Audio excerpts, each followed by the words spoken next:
자, 안녕하세요. 자, 이번 강좌는 그럼 유동자산, 여기서 외상채권 및 대손 회계 처리에 대해서 이제 복습을 한번 하는 이론 문제를 한번 같이 풀어보도록 하겠습니다. 자, 이번 시간도 여러분들 이론 문제니까 제가 유사한 문제는 제가 한 문제 정도 풀어드리고 나머지는 여러분들이 직접 한번 고민하면서 한번 풀어보시기 바랍니다. 자, 1번, 2번, 3번은 제가 같이 한번 풀어보도록 하겠습니다. 먼저 매출채권 그랬죠? 여러분들 매출채권이란 무엇 더하기 무엇이다. 그쵸? 자, 외상매출금 더하기 받으러입니다. 이렇게 하겠죠? 그럼 2번을 보도록 하겠습니다. 2번은 매입채무에 해당하는 것은 그랬어요. 자, 그럼 매출채권의 반대말이 되겠습니다. 자, 매입채무는 외상매입금과 지급어음이 되겠죠. 자, 외상매입금과 지급어음으로 하시면 되겠습니다. 자, 그러면 3번과 4번 문제는 같은 유형의 문제인데요. 제가 3번을 한번 풀어보고 여러분들에게 4번은 여러분들에게 기회를 드리겠습니다. 한번 생각해 보시고 풀어보세요. 자, 3번을 보시면 한국 상사의 상품 매출과 관련된 내용이다. 당월에 회수된 그랬습니다. 자, 회수한 외상매출금은 얼마인가? 그럼 일단은 당월에 회수한 외상매출금이다 라고 했으니까 이거는 대변 항목에 나타난다. 대변에 표시된다. 이 정도는 기본적으로 여러분들이 꼭 알고 계셔야 됩니다. 당월에 회수한 외상매출금 그러면 회수한 거니까 채권이 소멸되고 대변에 표시한다라고 생각하시면 되겠죠. 자, 그러면 우리가 T자를 우리가 외상매출금 원장을 그려본다면 제가 말씀을 드렸었는데 자, 외상매출금 월초 잔액 그러면 1월 1일 잔액입니다. 자, 이거는 회수됐다, 미회수됐다? 그쵸? 미회수되고, 그러니까 우리가 앞달에 회수가 되지 못한 거, 미회수된 거를 이렇게 2월시켜서 차변으로 가져오고 있습니다. 그래서 여기에 월초 외상매출금을 차변에 25만원을 기록해 주시고요. 이거는 미회수한 거죠. 자, 그 다음 당월에 외상으로 매출한 게 또 40만원 있다 그랬습니다. 그럼 이것도 역시 이번 달에 외상으로 판매한 것이므로 아직 회수는 되지 않은 걸로 봐야 되겠죠. 그래서 미회수한 거니까 요거는 외상 판매한 거는 전표상 또 차변이기도 하죠. 우리가 외상으로 매출했다 그러면 차변의 외상 매출금, 대변의 상품 매출 이렇게 공부하셨죠.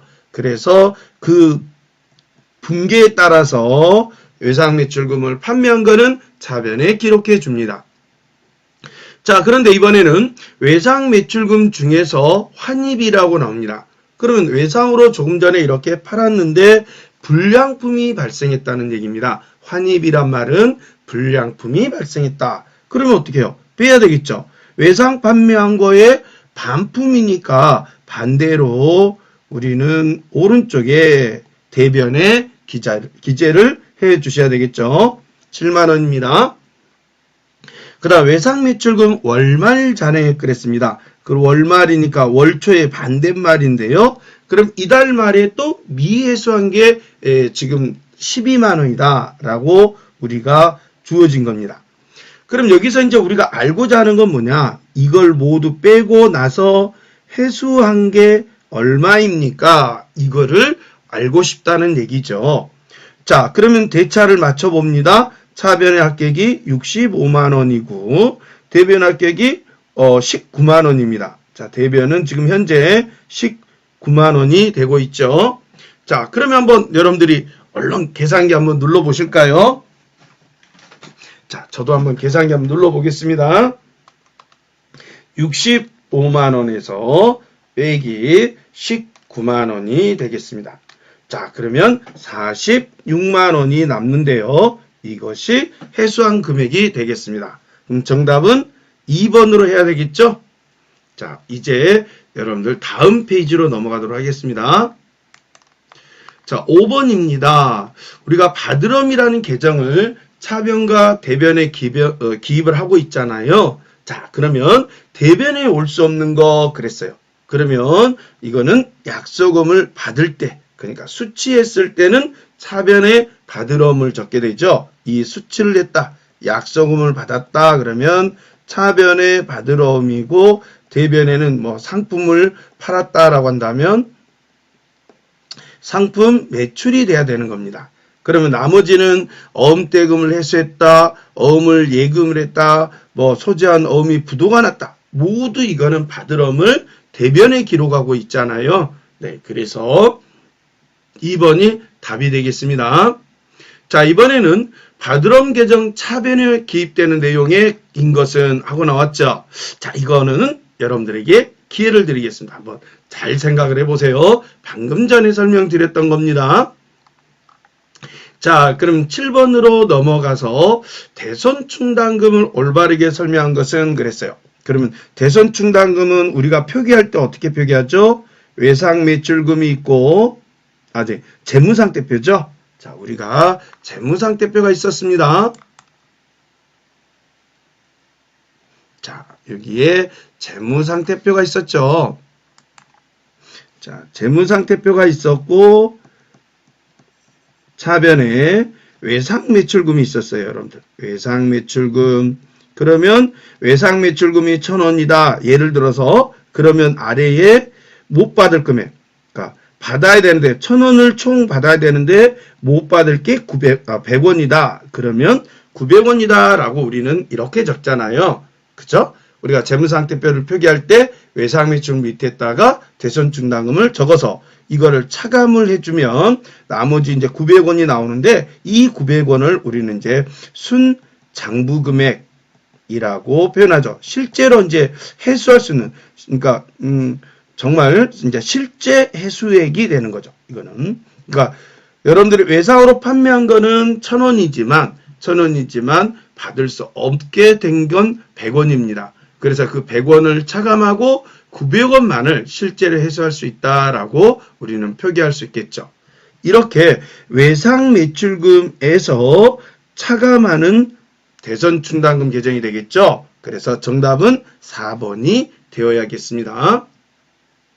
자, 8번으로 가볼까요? 제가 이거는 시험에 많이 나온다라고 했는데요. 8번은 자, 경기상점에서 받은 받으러움 그랬어요. 그럼 일단 받을 어음이 나옵니다. 그런데 여기서 중요한 문장은 보면 할인하고 그랬어요. 그러면 앞에 나와 있습니다만은 우리가 국민은행에 가서 어음을 팔았다라는 겁니다. 대신 만기가 되기 전에 갔다는 것을 우리가 말하는데요. 이렇게 되니까 대변에 무슨 어음을 적어야 될까요? 받으러움을 대변 쪽으로 보내야 되겠죠. 그리고 할인료를 차감하고 당자예금한다 그랬습니다. 그러면 여기서 할인료가 나오는데요. 여기까지 계산식을 적용해 봐야 되겠습니다. 그러면 계산식은 어떻게 하냐? 원금의 5,500만 원 곱하기 이율의 10%이고요. 그리고 365일분의 60일이다 라는 겁니다. 자, 계산 한번 여러분들과 해볼까요? 자, 여러분들도 해보세요. 5,500만 원입니다. 곱하기 10%입니다. 그리고 곱하기 60 나누기 365 하면은 94,410원이 나옵니다. 자, 904,109원 정도가 나옵니다. 이렇게 계산되네요. 그러면 이렇게 할인료를 매출채권 처분손실이라고 한다. 우리는 할인료를 매출채권 처분손실이라는 거고, 나머지에 대해서는 당자예금으로 입금했다라고 했으니까 1번이 답이 되겠죠. 자, 9번입니다. 여러분들이 대손을 처리할 수 있는 거, 우리가 이제 세무서에 신고를 하고 이 금액만큼은 회수할 수가 없습니다 라고, 자, 구제해 주세요 라고 여러분들이 세무서에 신고할 수가 있는데요. 자, 이건 할 수 없는 건 그랬으니까 우리가 받으러움이나 미수금이나 외상매출금은 채권이니까 채권은 내가 받아야 되는데 못 받으면 신청을 할 수가 있습니다. 그런데 선수금은 우리가 모두 부채이죠. 이거는 부채. 이건 빚입니다. 빚을 갚아야 되는데 우리가 빚을 지는 거죠. 우리 회사가. 그래서 이 부분은 채권 대손 처리를 할 수가 없지요. 자, 다음으로 넘어가겠습니다. 자, 10번과 11번, 12번이 같은 얘기인데요. 제가 여러분들하고 11번과 12번을 풀어보겠습니다. 자, 10번은 여러분들이 한번 직접 풀어보세요. 자, 그러면 외상매출금이 회수불능되다라고 나옵니다. 그러면 세 가지 상황을 한번 정리해보죠. 일단 외상매출금을 회수가 될 수 없다. 그러면 채권이 소멸된 거죠. 자산이 그만큼 감소됐다는 얘기이기 때문에요. 자, 일단 우리는 대변으로 외상매출금을 넘깁니다. 외상매출금을 2만 원을 일단 넘기시고요. 자, 상황 1입니다. 자, 세 가지 상황에 따라서 하기 때문에 여러분들이 이 11번을 잘 풀어보시고 지금 이해하시면 10번을 풀어보신다면 충분히 여러분들 합격을 아주 문제를 풀이할 수가 있을 것 같아요. 자, 첫 번째 상황 1입니다. 대손을 예상한 적이 없다는 거죠. 대손 충당 잔액이 없다는 것은 아직까지 대손을 예상한 적이 없다. 그러니까 꿈에도 나는 못 받을 거야 라고 생각은 전혀 못했다는 얘기입니다. 그러면 갑자기 못 받게 되죠. 그러면 상황 1에서는 뭐라고 해야 될까요? 이거는 대손상각비로 모두 처리를 해야 되겠죠. 대손상각비, 자, 여기에 2만 원 적어주시면 상황 1은 끝. 자, 이번에는 상황 2로 가볼까요? 자, 상황 2는 대손을 예상한 적이 있었어요. 13,000원을 못 받을 것 같다라고 미리 예측을 하고 있었어요. 그러면 제가 1번을 꼭 먼저 적으라고 그랬죠. 대손 충당금 13,000원을 먼저 적어주세요 라고 했고요. 그리고 부족한 부분이 생기면 대손 상각비라고 해서 나머지를 처리를 해주세요 라고 했어요. 7,000원을 대손 상각비 이렇게 해주죠. 그런데 상황 3은 자, 상황 3을 가보겠습니다. 자, 대손을 예상을 했어요. 그러면 대손 충당금이라고 적고요. 여기에서 23,000원이나 예상을 하고 있었어요. 근데 외상매출금을 딱 봐주세요. 2만 원이죠. 그러면 대손 충당금은 2만 원만 없애주세요. 자, 상황 1, 2, 3을 모두 해보았습니다. 그러면 자, 문제에서 대손상각비는 각각 얼마이냐? 이게 질문이에요. 대손상각비는 얼마냐? 그럼 상황 1에서는 대손상각비가 2만 원이고 상황 2는 7,000원이고 그 다음에 상황 3은 2만 원이니까 대손상각비는 0이죠. 없으니까 0. 그러면 2만 원, 7,000원, 0. 그럼 정답은 2번이 돼야 될까요? 대손상각비는 물어봤습니다. 그래서 2만 원, 7,000원 없으니까 0. 그러면 2번이 정답이 되겠죠. 자, 12번입니다. 이거는 상황이 전기에서 이월된 매출채권 중 20만 원이 회수불능되다. 자, 여기도 똑같은 상황입니다. 일단 작년에서 못 받고 넘어온 미회수이죠. 매출채권은 우리가 회수하지 못한 금액이 200만 원 있다는 겁니다. 그런데 20만 원이 회수가 불능됐다. 그러면 매출채권을 지금 회수하지 못하게 된 거 확실하게 대손처리된 게 20만 원이다. 자, 그러면 상황 1, 2, 3에서 했던 것처럼 일단 대변에 매출채권이 20만 원이 돼야 됩니다. 그러면 2번은 틀렸고요. 여기서는 일단은 틀렸죠. 이렇게 틀렸죠. 자, 그러면 나머지 중에서 선택해야 되는데 대손을 예상한 적이 있대요. 자, 그러면 대손 충당금 15만 원을 적어주는 곳을 찾아야 되겠죠. 그러면 정답은 4번이 돼야 되겠죠. 항상 먼저 대손 충당금 15만 원을 먼저 적고 나머지에 대해서 5만 원을 삼각비로 처리한다 라고 했습니다. 자, 다음 문제로 넘어가 보도록 하죠. 자, 이제 기말에 우리가 대손상각비를 설정하는 방법을 배워보겠는데요. 자, 기말의 매출채권 잔액이 300이라고 했고요. 여기에 3%를 추정한다 그랬으니까 곱하기를 한 다음에 9만 원이 예상 금액이 나오는 걸 알 수 있겠네요. 그러면 차변에 뭐라고 하죠? 대손 상각비 하고 9만 원이라고 하고요. 대변에는 대손 충당금 9만 원 이렇게 해주면 되겠죠. 그러면 여기서 상각비를 물어봤으니까 정답은 4번이 되겠습니다. 자, 그러면 이제 14번의 분계, 차변에 대손 상각비 2만 원, 대변에 대손 충당금 2만 원은 어떤 내용일까요? 라는 걸 이제 질문한 건데 여러분들이 13번을 고민하면서 14번도 한번 풀어보시기 바랍니다. 자, 15번을 한번 보시도록 하겠습니다. 자, 15번을 또 이해하시면 14번도 잘 이해가 되실 것 같습니다.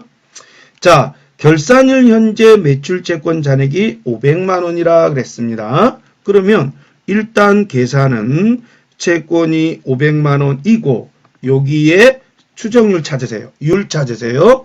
2%를 추정을 하고 그런데 대손충당금을 결산 전 대손충당금 전에 그러니까 대손충당금을 처리하기 전에 만 원을 대손충당금을 미리 예상을 하고 있었다. 예측을 하고 있었다. 이런 얘기입니다.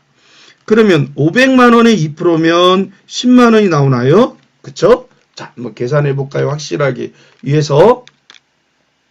자, 500만 원 곱하기 2%입니다. 자, 그러니까 10만 원 맞네요.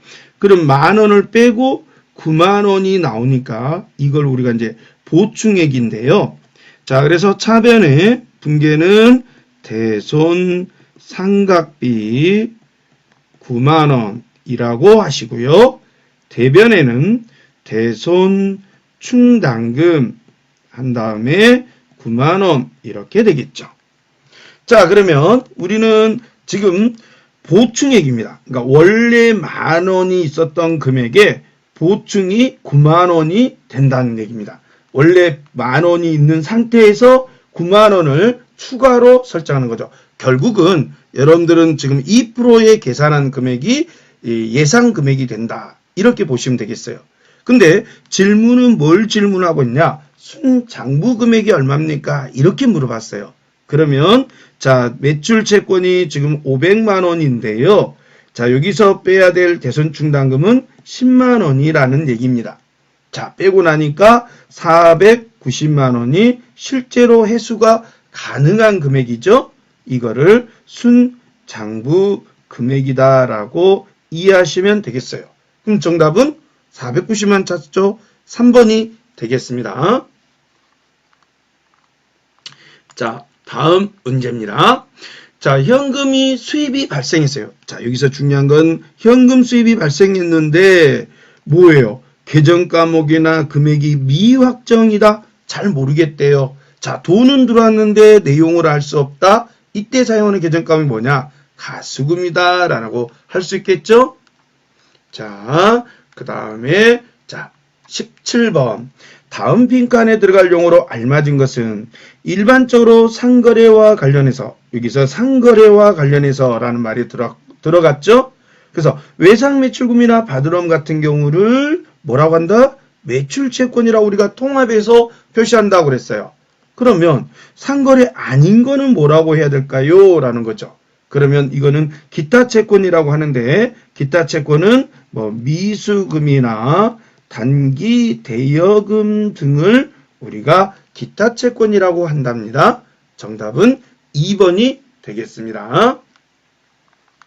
자, 그럼 여기까지 해서 여러분들과 함께 우리가 채권에 대해서 함께 공부해 보셨고요. 자, 지금부터는 자, 이제 상품 매매 기장에 관한 회계 처리 그럽니다. 자, 어떻게 보면 이 단원이 우리한테는 정말 기업 입장에서는 제일 중요한 단원이 아닐까 저는 그렇게 생각을 합니다. 개인적으로. 왜 그러냐면 자, 기업이 왜 있습니까? 자, 기업은 무슨 활동을 합니까? 항상 물건을 팔아야 돈이 회사가 자본이 형성이 되고 물건을 또 많이 팔아야 이익이 많이 나서 직원들에게 급여도 줄 수 있고 또 세금도 납부할 수가 있는 거 아니겠습니까? 그래서 상품을 사고 파는 일이 아마 기업 입장에서는 가장 중요한 활동이 아닐까 개인적으로 저는 생각을 합니다. 그래서 우리가 유동자산은 재고자산이란 말로 표현하고 있는데요. 상품 매매, 상품을 사고 파는 거에 대해서 회계 처리를 여러분들이 잘 알아두시면 좋겠습니다. 자, 그래서 정상적인 영업활동 과정에서 목적이 이거 나오죠. 판매 목적이다. 그래서 우리는 줄여서 판매용이다 라는 거죠. 판매용이다 라고 이해하시면 되겠고요.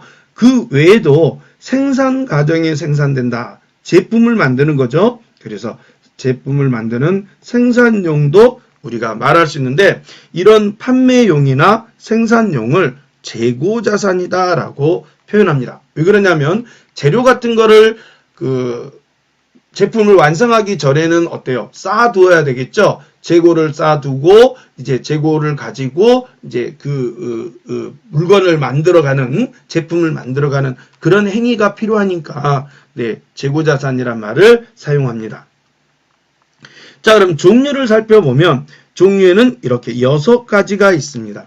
자, 우리가 가장 많이 우리 시험에서는 상품이 나올 거고요. 자, 우리 시험에서는 상품이 나올 겁니다. 그래서 판매를 목적으로 외부에서 구입한 물품을 우리가 상품이라고 할 수 있겠고요. 제품부터 원재료까지는 이제 공장, 그러니까 쉽게 얘기하면 제조업이라는 업종이 있습니다. 제조업종에서 사용하는 용어들입니다. 자, 그러나 우리 전산회계 2급에서는 시험에는 내지만 이거는 우리가 실무에서 전산회계 시험에서는 여러분들이 처리하지 않기 때문에 여기 상품만 잘 기억해 두셔도 될 것 같습니다. 자, 그러면 우리가 사례를 통해서 재고자산으로 봐야 될 것, 즉 상품으로 볼 건가 안 볼 건가 이걸 볼 수 있는 건데요. 1번 보세요. 부동산 매매 기업이다. 그러면 이 회사는 뭐예요? 주로 사고 파는 게 부동산이라는 거예요. 토지나 또는 이런 건물 같은 거 있잖아요. 이런 걸 우리가 부동산이라고 표현하는데 이 부동산을 매번 사기도 하고 팔기도 하고 이렇게 판매 목적으로 갖고 있다. 그렇다면 건물은 유형자산이 아니라 재고자산이 맞다. 이런 것은 상품이라고 봐야 된다. 왜? 판매를 목적으로 한다. 그랬으니까요. 자, 도자기 제조 기업에서 도자기를 만드는 그런 공장입니다. 공장에서 생산을 목적으로 한다. 아까 생산용이도 말씀드렸죠. 그래서 구입한 흙이다라고 한다면 이거는 도자기가 제품이 된다면 흙은 원재료가 되겠죠. 그 다음 가전제품 그럽니다. 가전제품은 여러분 TV, 냉장고, 비디오 이런 것들을 말할 수 있겠는데요. 직원 사무실에 비치한, 그럼 여러분들이 직원 사무실에 비치한다는 것은 판다는 게 아니라 업무용이다 라고 할 수 있겠죠. 직원 사무실에 비치했다. 용도가 다르죠. 그러면 이거는 비품으로 봐야 되고 이렇게 비품으로 처리를 해주시고 이거는 재고자산이 아니라 유형자산으로 우리는 취급을 해야 됩니다. 그래서 정답은 3번이 재고자산이 아닙니다. 자, 4번은 우유회사에서 그렇습니다. 우유를 만드는 회사인데요. 자, 여기도 생산용이 들어갔으니까 치즈는 상품으로 봐야 되겠죠. 또는 우리가 조금 더 본다면 치즈를 이용해서 무엇을 피자나 이런 걸 만든다라고 한다면 중간 제품으로 반제품이라고도 할 수가 있겠습니다. 자, 그러면 이제 중요한 우리가 요소를 먼저 알아야 되겠는데요. 그럼 재고자산은 어떤 금액을 원가로 잡을 거냐? 원가가 중요합니다. 재고자산은 원가가 중요합니다. 왜 그러냐면 자, 예를 들어서 자, 제가 사과 장사를 합니다. 사과를 장사를 해요. 제가 사과 과일점을 합니다. 그러면 여러분들이 사과 농장에 가서 어때요? 1,000원을 주고 사겠죠. 저도 사야 되겠죠? 그래서 소비자에게 판매를 하겠죠. 그래서 1,500원을 구입했다. 매출했다. 판매했다. 이렇게 이제 본다면 우리는 손익계산서를 적을 때 1번에 매출액이라고 한단 말이에요. 1번에 손익계산서 제일 먼저 판매액을 적게 돼 있어요. 우리 손익계산서 적을 때. 자, 여기에 1,500원을 기록해 줘야 됩니다. 그래서 매출액을 꼭 알아야 돼요. 얼마에 팔았느냐 이거를 꼭 알아야 되고요. 그 다음에 두 번째 이렇게 내가 1,000원에 사온 게 있잖아요. 이거를 매출원가라고 해요. 우리는. 여기서 1,000원을 원가라고 하는 거죠. 내가 돈을 주고 사온 금액을 말합니다. 그럼 이걸 빼고 나면은 마지막에 이익이 남았는데요 라고 적는 거죠. 자, 500원에 이익이 남았습니다. 이거를 매출총 이익이라고 우리는 판단합니다. 그래서 원가를 얼마를 잡느냐 하는 것은 굉장히 중요하다. 왜? 이익과도 연결되어 있고 그 다음 매출액도 연결되어 있기 때문에 원가를 설정하는 것은 정말 중요하다라는 걸 말씀드릴 수 있겠어요. 자, 그래서 여기에 상품의 취득원가는 어떻게 하느냐. 내가 매입한 가격이 1,000원이다. 예를 들어서 1,000원이다 라고 한다면 이 농장에서 우리 집으로 가지고 올 때 화물차를 예를 들어서 이용했다. 화물차. 그럼 운임이 들어가겠죠. 운임이 300원이 들어갔다라고 한다면 또 달라지는 거죠. 자, 운임은 여기 매입 부대 비용이라고 합니다. 그래서 매입 수수료, 운반비, 하역비 이런 거는 내가 돈을 주고 사왔기 때문에 제가 사과를 사오는데 총 들어간 돈은 1,300원이 들어간 거죠. 그럼 여기를 고쳐주셔야 돼요. 1,000원이 아니라 1,300원이 되는 거고 그러면 이익이 더 줄어들겠죠? 이익이 줄어들겠죠? 그래서 매입 부대 비용은 원가를 포함해 주는 게 좋고요. 그 다음에 매입 할인, 자, 값을 깎는 거, 매입 애누리, 그 다음 매입 환출. 그러니까 매입을 하다가 물건값을 깎는 것을 할인이나 매입 할인이나 매입 애누리, 매입 환출이라는 말을 표현하는데요. 자, 여기서 원가는 이렇게 계산합니다. 그래서 매입 가격에 매입 부대 비용을 더하고 매입 할인이나 매입 애누리나 매입 환출 금액을 차감한다라는 것을 잊지 말아 주십시오. 자, 여기까지 일단 재고자산의 기초 과정을 잠깐 설명드렸고요. 자, 그러면 잠깐 또 쉬었다 할까요? 그러면 쉬었다가 하겠습니다.